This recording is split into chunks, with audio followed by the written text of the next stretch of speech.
আসসালামু আলাইকুম রহমতুল্লাহ। সুপ্রিয় শিক্ষার্থীবৃন্দ, মেকানিক্যাল ইঞ্জিনিয়ারিং চ্যানেলের পক্ষ থেকে তোমাদের সকলকে জানাচ্ছি আন্তরিক শুভেচ্ছা। এই ভিডিওটা তৈরি করছি অষ্টম শ্রেণীর শিক্ষার্থীদের জন্য। 2025 সালের অষ্টম শ্রেণীর বাংলাদেশ ও বিশ্ব পরিচয় বইয়ের প্রথম অধ্যায় ঔপনিবেশিক যুগ ও বাংলার স্বাধীনতা সংগ্রাম এর 6 নম্বর পর্বে আজকে দেখব আমরা 8 পৃষ্ঠার কাজ 2 এর সমাধান।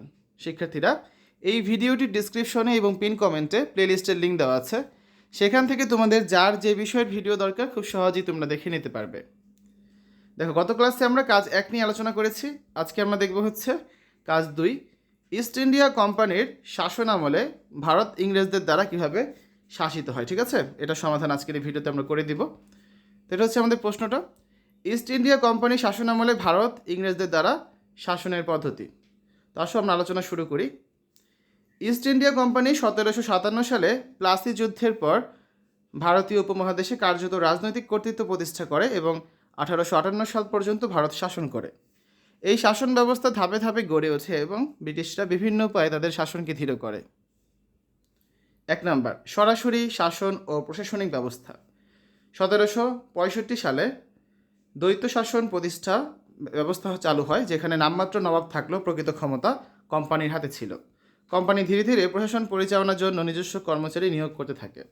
1773 সালের রেগুলেটিং অ্যাক্ট অনুযায়ী কলকাতায় গভর্নর জেনারেলের পদ সৃষ্টি করা হয়। 1784 সালের পিটস ইন্ডিয়া অ্যাক্টের মাধ্যমে ব্রিটিশ সরকার কোম্পানি শাসনের উপর নিয়ন্ত্রণ বাড়ায়। 2 নম্বর, রাজ্য দখলের নীতি। ব্রিটিশরা বিভিন্ন কৌশলে ভারতীয় রাজ্য দখল করে।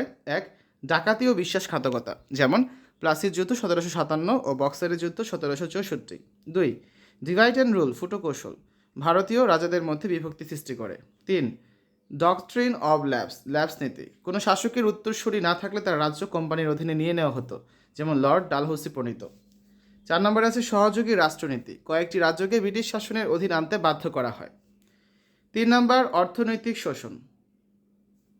ভারতকে কাঁচামালের সরবরাহ কেন্দ্র ও ব্রিটিশ শিল্প পণ্যের বাজারে পরিণত করা হয়। কৃষকদের উপর অত্যাধিক খাজনা আরোপ করা হয়, যার ফলে 1770 সালে দুর্ভিক্ষের মতো দুর্যোগ ঘটে। স্থায়ী বন্দোবস্ত 1793, লর্ড কর্নওয়ালিস জমিদারদের মাধ্যমে খাজনা আদায় পদ্ধতি চালু করেন, যা কৃষকদের উপর আরও চাপ সৃষ্টি করে। ভারতের শিল্প ও হস্তশিল্প ধ্বংস করা হয় এবং ইংরেজদের তৈরি পণ্যের বাজার তৈরি করা হয়। 4 নম্বরে আছে বিচার ও আইন ব্যবস্থা।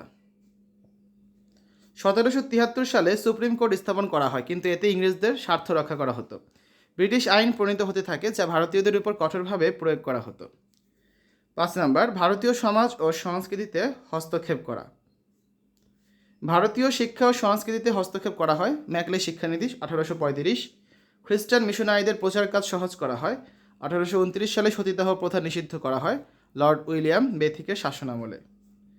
তো ইস্ট ইন্ডিয়া কোম্পানি শাসনের মাধ্যমে ব্রিটিশরা ভারতকে উপনিবেশে পরিণত করে এবং অর্থনৈতিক, সামাজিক ও রাজনৈতিকভাবে শোষণ করে। 1857 সালের মহাবিদ্রোহের পর কোম্পানির শাসন শেষ হয় এবং ভারত সরাসরি ব্রিটিশ সরকারের অধীনে চলে যায়। তো শিক্ষার্থীরা, এই হচ্ছে আজকে আলোচনা। আগামী ক্লাসে আমরা অন্য একটি কাজের সমাধান করে দিব। এতক্ষণ তোমরা দেখলে অষ্টম শ্রেণীর বাংলাদেশ ও বিশ্ব পরিচয় বইয়ের প্রথম অধ্যায়ের 8 পৃষ্ঠার 2 নং কাজের সমাধান। আশা করি আজকের এই ভিডিওটি তোমাদের কাছে ভালো লেগেছে। আমাদের চ্যানেলের অন্যান্য ভিডিওগুলো দেখার আমন্ত্রণ জানিয়ে আজ এখানে বিদায় নিচ্ছি। আল্লাহ হাফেজ।